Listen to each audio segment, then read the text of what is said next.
जगह पे आता है, जैसे यहाँ पर पार्टी है, हम लोग सब आए हैं तो इस वजह से एक पार्टी में जाते हैं, वहाँ पर शादी का पार्टी होता है। और जो यहूदी लोगों में था वहाँ के कहते कि उनका जो पार्टी था वो पार्टी में शरबत ख़त्म हो गया था। तो वो पार्टी में शरबत ख़त्म हो गया था, और जब शरबत ख़त्म हो गया, थोड़ा पढ़ लेते उसके बाद फिर मैं बताता हूँ। यूहन्ना 2 अध्याय और वचन 1 से लेकर 11 तक पढ़ेंगे तो।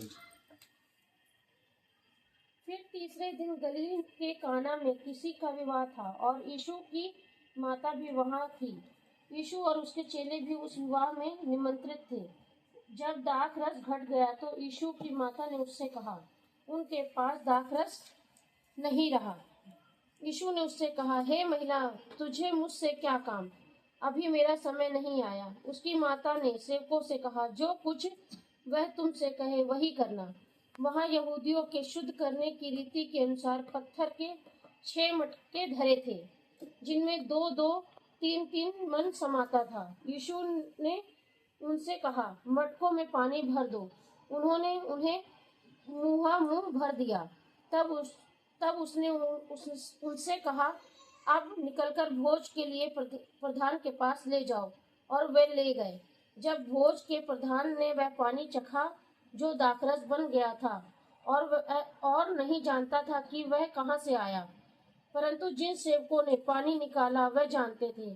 तो भोज के प्रधान ने दूल्हे को बुलाकर उससे कहा, हर एक मनुष्य पहले अच्छा दाखरस देता है, और जब लोग पीकर छक जाते हैं तब मध्यम देता है, परंतु तूने अच्छा दाखरस अब तक रख छोड़ा है। यीशु ने गलील के काना में अपना यह पहला चिन्ह दिखाकर अपनी महिमा प्रकट की, और उसके चेलों ने उस पर विश्वास किया। तो यहाँ पर हम लोग देखते हैं पार्टी की शादी में है यीशु मसीह और उसके माँ के साथ, और उसके अनुयायी भी थे। शादी का पार्टी था, और वहाँ पर जिस घर में शादी था उस घर में बोलते कि 3 प्रकार की वो लोग देते थे शरबत। तो वहाँ पर अंगूर का जूस ज़्यादा चलता था, और कहते कि जो जूस था वो ख़त्म हो गया, पार्टी में जूस ख़त्म हो गया, और लोग अभी भी जूस मांग रहे हैं। तो क्या करें सब लोग? जूस हम लोग यहाँ पर फटाफट, आजकल क्या होता है, जूस खरीदने तो दुकान है, फटाफट तुरंत जाओ, फटाफट पैसा दो, फटाफट लेकर आओ ना। उस समय पे वो कहते कि जूस भर के रखा जाता था मटकों में ना, मटकों में भर के रखा जाता था। और जब ख़त्म हो गया तो ये काना शहर बोलते, काना शहर गलील के आसपास है। जैसे यहाँ पर आज हम लोग बारह की एक क्षेत्र है ना, बारह की एक क्षेत्र है ना, तो इसी क्षेत्र में हम लोग हैं। आज अमित और उनके परिवार के साथ, और रिवे का जन्मदिन है, बड़ा पार्टी है। आज मुझे परिवार को देखकर बहुत अच्छा लगा। धन्यवाद, आप मिला दिए सब लोगों से, एक अच्छा लगा। आप लोगों के बारे में सोचता रहता हूँ, बीच बीच में प्रार्थना करता हूँ, और मुलाकात नहीं हो पाए, आज मुलाकात हुआ, अच्छा लगा। ओके, तो शरबत खत्म हो गया था। तो यीशु की माँ को मालूम पड़ा, और उसकी माँ ने उन्हें जाकर कहा कि शरबत खत्म हो गया। तो यीशु मसीह वहाँ पर कहता, वचन 4 में, यीशु ने उससे कहा, अभी सोचिए, माँ को अगर कोई कहेगा, ये नारी, अपनी सगे माँ में कोई कहेगा कि हे नारी, हे महिला, तुझे मुझसे क्या काम? अभी मेरा समय नहीं है। यानी कि प्रभु यीशु मसीह जो चमत्कार दिखाने का समय अब तक नहीं आया, इसलिए वो कहा कि हे महिला, तेरा मुझसे क्या काम? सोचिए। और फिर उसकी माँ कुछ जवाब नहीं दिया, और ना कोई बात में बुरा माना, पर उसने उससे कहा, अभी मेरा समय नहीं है। उसकी माता ने सेवकों से कहा, उसकी जो अनुयायी थी उनसे कहा, जो कुछ वह तुझसे कहे वही करना। अब वो समझ गया था कि भाई कुछ करे या ना करे, मेरे कहने के अनुसार तो नहीं करने वाला, क्योंकि वो परमेश्वर का बेटा है, वो परमेश्वर की बातें सुनता है, वो मेरी बातें नहीं सुनेगा। तो उसकी माँ शायद मैं जब सोच रहा था तो उसकी माँ ये बात अच्छी तरह से समझ गया कि वो परमपिता परमेश्वर का ही बातें सुनेगा, वो मेरी बातें नहीं सुनेगा। तभी उससे कहा कि हे महिला या हे नारी, तेरा मुझसे क्या काम, मेरा अभी तक समय नहीं है। तो उसकी माँ जवाब या डिबेट ना करते हुए चेलों को कहा कि जो भी वो कहेगा तुम वो करो। फिर आगे देखिए, वहाँ यहूदियों के शुद्ध करने की रीति के अनुसार पत्थर के 6 मटके पड़े थे, जिनमें 2-2, 3-3 मन समाता था। 2-2, 3-3 मन, कितनी बड़ी मटके होंगे? 40, 80, 40 किलो का एक मन है, 80, 120 किलो ना, 1 क्विंटल पानी समाता। ये चेले लोग कितना भरा होगा, एक कितने बड़े बड़े अंडा था वहाँ पर। और बोलते ना कि अभी 500 लीटर का टंकी हम लोग के पूरे परिवार को पानी दे देता है, नहीं है कि नहीं? 120 लीटर चेले लोग 3 मटके में भरे,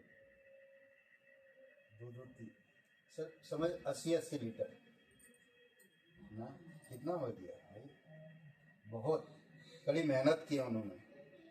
फिर आगे कहता, यीशु ने उनसे कहा, मटकों में पानी से भर दो। उन्होंने उसके महामुंह भर दिया। ध्यान दीजिए, पानी से भरे मटके को, तीनों के तीनों मटके को पानी से भर दिया। उन्होंने उसे महामुंह भर दिया। तब उसने उनसे कहा, अब निकल कर भोज के प्रधानों के पास ले जा। भर दिया।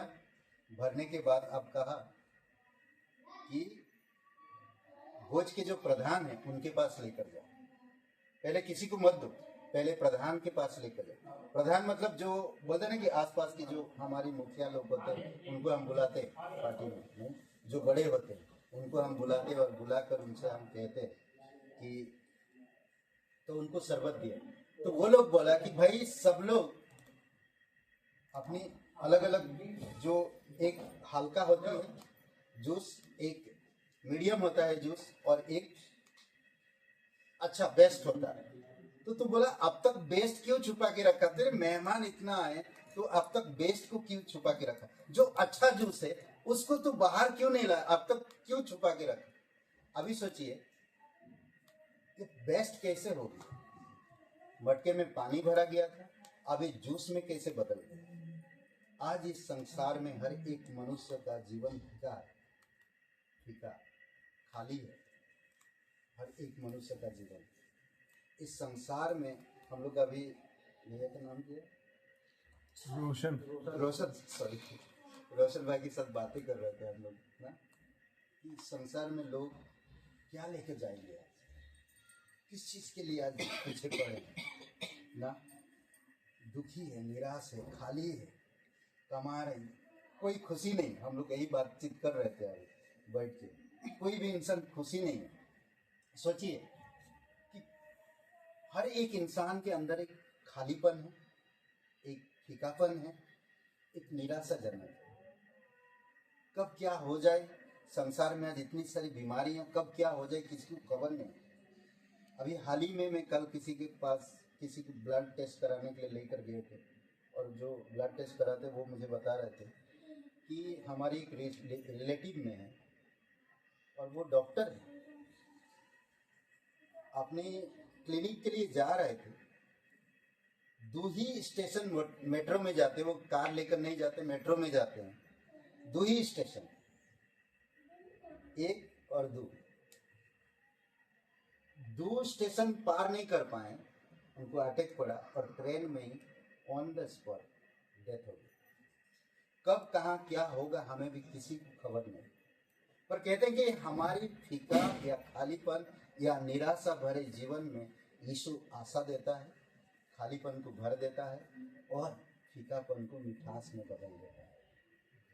तो हमें आज यीशु मसीह यहाँ पर वही किया कि इसके पास बदनामी होता है अगर आपके पार्टी में लोगों को बुलाए हैं और आपके पास वो जूस नहीं है, क्योंकि सबसे पहले जूस दिया जाता है और अगर वो जूस नहीं है तो बदनामी होता है। कल वो जाकर लोग बोलेंगे कि उनकी पार्टी में गए तो जूस ही नहीं था। सब जगह बदनामी होता है लोगों में। आप भी कहीं पर पार्टी करके आए, कई बार कुछ चीज़ें कमी निकालें तो बोल देना। एक जन किसी ने कहा, भाई जब दुकान में ना कहते सही नहीं दिख रहा भैया, सही नहीं दिख रहा है, खरीद आप अगर कुछ दुकान में खरीदें सही नहीं लग रहा है, ये थोड़ा ऐसा है कलर, ऐसा कलर है, ये बराबर नहीं दिख रहा है। जब आप खरीद के बराबर से थोड़ा कम में खरीद के लाते, जैसे आप दुकान से बाहर आते देखा उल्लू बना है, हम कितना खुश हो जाते हैं, कितना हैप्पी हो जाते हैं। बस 100 रुपया कम थी, 50 रुपया कम थी, और हम दुकानदार से बात करते करते 50 रुपया कम थी, उतने में हम अच्छा था, मैं उसको तो ऐसा ही बोला था ताकि वो मुझे दे दे। बाद में हम लोग ऐसे बातें करते हैं। तो उसी प्रकार पार्टी में भी जब आते हैं हम लोग कुछ ना कुछ कहीं पर कुछ ना कुछ कमी निकालते, वो ऐसा नहीं था, वो ऐसा नहीं था। यहाँ पर यीशु हम देखते कि इस व्यक्ति का बदनामी होने से, इनके घर परिवार को बदनामी होने से बचाया। और कहते हैं कि मटके में पानी जो भरा गया था साधारण पानी था, उसमें कोई मिलाया नहीं था। यीशु ने कहा 6 में वहाँ यहूदियों के शुद्ध करने की रीति के अनुसार 6 मटके धरे थे, जिनमें दूध और 3-3 मन समाता था। यीशु ने उनसे कहा, मटकों को पानी में भर दो। उसमें और कुछ भी नहीं कहा। उन्हें महामुँह पानी भर दिया। तब उसने उनसे कहा, अब निकाल कर भोज के प्रधानों के पास ले जाओ। और वे ले गए।